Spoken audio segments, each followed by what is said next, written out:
Halo, selamat datang di kanal YouTube Reaksi bersama gua Ikhlasul Amal di acara yang paling kalian suka, Ikhlas Beraksi. Karena beraksi harus ikhlas.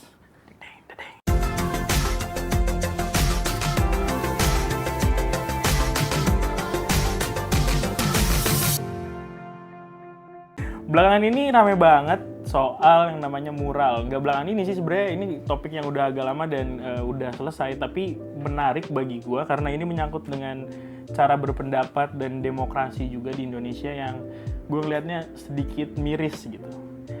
Yang seperti yang kita tahu ya, mungkin kalian tahu juga ada beberapa mural-mural yang berbau kritik kepada pemerintah yang dihapus oleh Polri, Satpol PP dan ada juga yang dibilang sama warga-warga sekitar.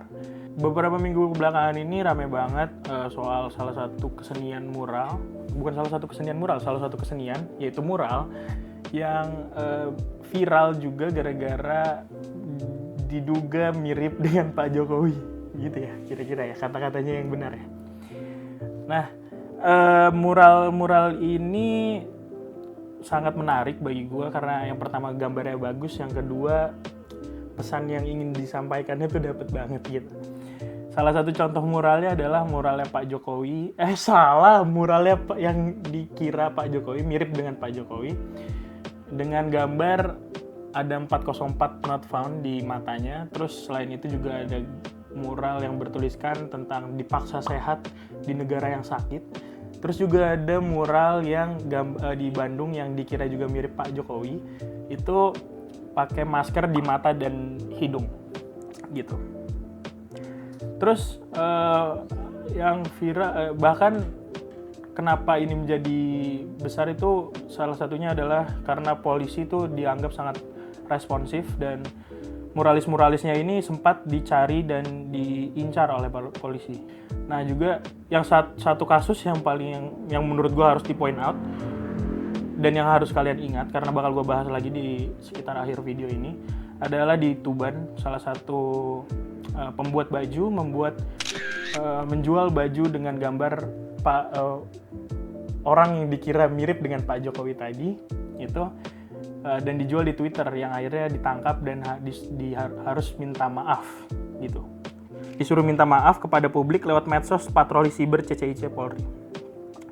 Kalau kita misalnya ngelihat dari perspektif Polri ya, ini kata Kasubag Humas Polres Metro Tangerang Kota, Kompol Abdul Rohim pada tanggal 13 Agustus lalu, dia bilang gini, kami ini sebagai aparat negara ngelihat sosok presiden dibikin kayak gitu. Itu kan pemimpin negara, lambang negara. Kalau untuk media kan beda lagi penampakan, pengertian, dan penafsirannya. Tapi bagi kami, itu kan pemimpin, panglima tertinggi TNI dan Polri, katanya gitu. Tapi mungkin ada satu yang dilupakan oleh Pak, siapa tadi namanya? Abdul Rohim, itu bahwa dia juga adalah presiden kita. Jadi dia tidak hanya pimpinan Anda, tapi dia juga presiden kami, yang seharusnya, yang bertanggung jawab mensejahterakan kami, dan kami bebas untuk mengkritik dia, gitu ya Pak, kira-kira. Selanjutnya juga kenapa ini menjadi sangat menarik, bahkan sampai mengundang dua peneliti dari ICJR atau Institute Criminal Justice for Reform, yaitu Maidina Rahmawati dan Erasmus, yang ikutan mengkritik kontroversi ini lewat tulisan berjudul Mural Controversies, Expose the Poor Health of Indonesian Democracy, yang diunggah ke web resmi Melbourne University. Mereka menjelaskan banyak hal di tulisan itu.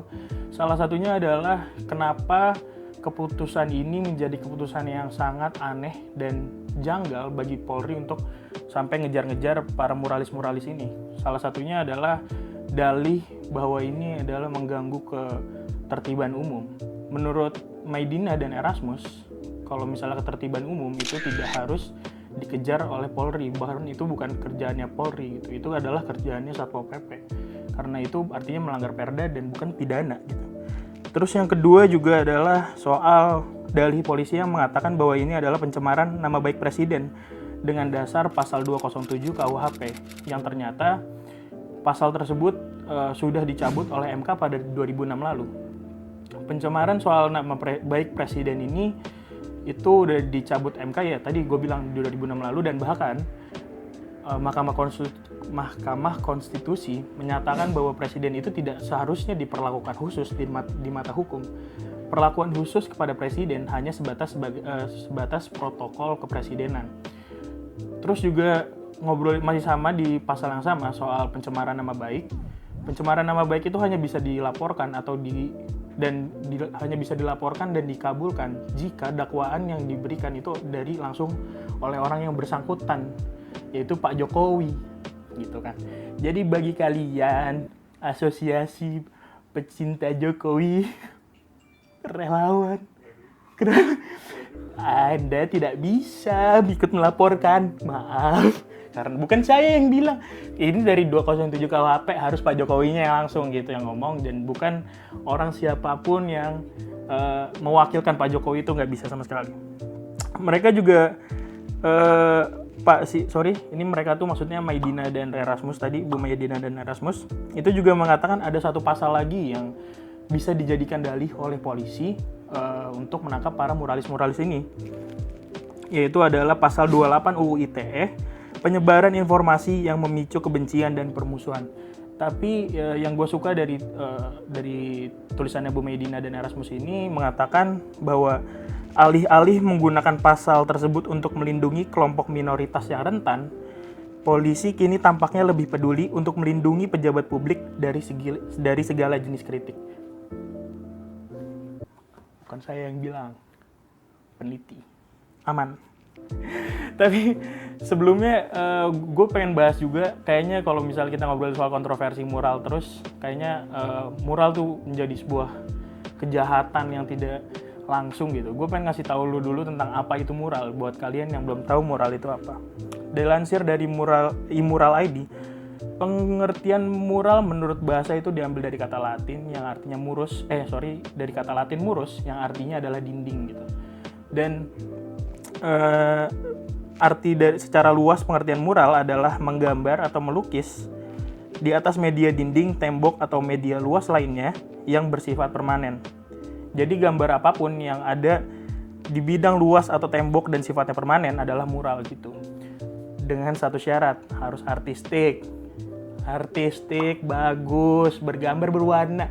Jangan gambar titit mulu di mana-mana. Itu bukan mural. Gambar titit itu beda. Apalagi di mobil berdebu lu gambar titit, itu bukan mural, oke?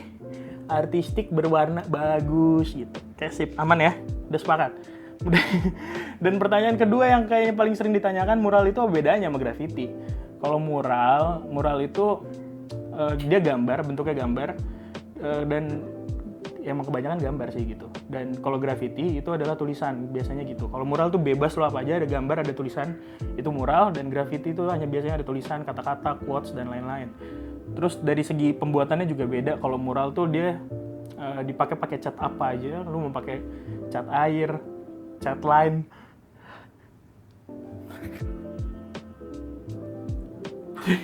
beda sama graffiti yang biasanya rata-rata pakai pilox atau cat semprot yang kaleng gitu.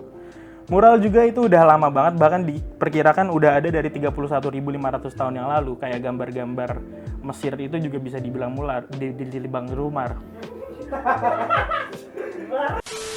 dibilang mural gitu.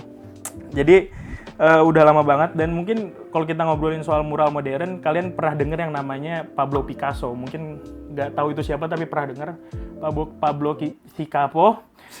Pablo Picasso itu adalah salah satu mural artis dari Prancis yang terkenal banget dengan gambarnya di tahun 1937 berjudul Guernica y Luno. Yang Pablo Escobar siapa, Bang? Kalau dia, saya bingung lagi ngelawak gimana. Ini namanya Pablo Picasso, bukan Pablo Escobar. Mungkin saya ngefans sama Pablo Picasso, tapi mungkin kalau Pablo Escobar saya ngefans juga sih. Tapi Guernica y Luno ini di tahun 1937 itu adalah gambar tentang bagaimana kejahatan Jerman yang membantai salah satu kampung di Perancis yang rata-rata mayoritas penduduk kampung itu adalah orang Spanyol. Cemio ya, tapi correct me if I'm wrong gitu. Nah, untuk di Indonesia sendiri mungkin kita udah pernah lihat kayak mural-mural dari zaman ke zaman, dari zaman dulu gitu. Kayak gambar-gambar seperti merdeka atau mati, kalian pasti pernah dengar gitu kan. Itu kan diambil dari salah satu foto di dinding juga, gambar di dinding juga, cemil ya. Correct me if I'm wrong. Dan bahkan udah ada di zaman-zaman Orde Baru gitu. Jadi mural ini bukanlah hal yang sepertinya aneh atau sepertinya baru gitu bagi kita, dan bukan saatnya norak untuk ngobrolin soal mural, terutama bapak-bapak yang nanggepin muralis itu. Tolong jangan norak. Bahkan nih kata Medina dan Erasmus tadi, tindakan represif polisi hanyalah indikasi lain dari kesehatan demokrasi Indonesia yang semakin menurun, tuh kata mereka di dalam tulisan yang sama. Dan perlu diketahui, berdasarkan Indeks Demokrasi dan Ekonomis Intelligence Unit (EIU), pada awal tahun ini posisi Indonesia turun ke 64, menjadi terendah dalam 14 tahun terakhir. Kalian tahu kan artinya apa? Saya berani kalian artikan sendiri. Itu artinya apa?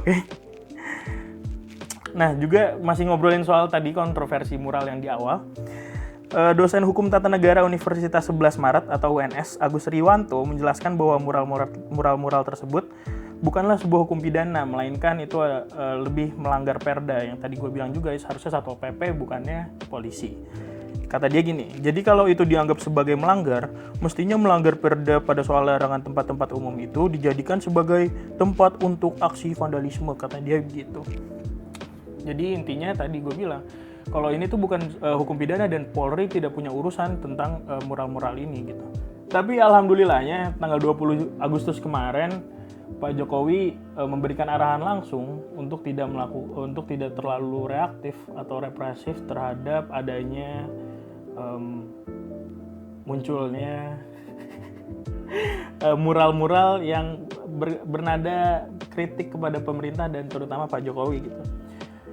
Ini artinya bahwa Pak Jokowi juga membolehkan atau nggak terlalu peduli gitu sama adanya, bukan nggak terlalu peduli ya Pak Jokowi, salah lagi katanya. Maksudnya nggak terlalu membawa hati lah begitu untuk dia dikritik dan segala macam. Yang pasti kita semua tuh berharap bahwa Presiden bisa untuk sabar dan kuat mental bukan menghadapi masyarakat yang sering kritik, tapi menghadapi ajudan-ajudannya dan bawahan-bawahannya yang overprotective kepada presiden gitu. Dan juga kita semua berharap agar demokrasi Indonesia terus maju dan berkembang sehingga kita tidak lagi takut untuk memberikan aspirasi dan juga mengkritik pemerintah. Sampai bertemu di kontroversi selanjutnya.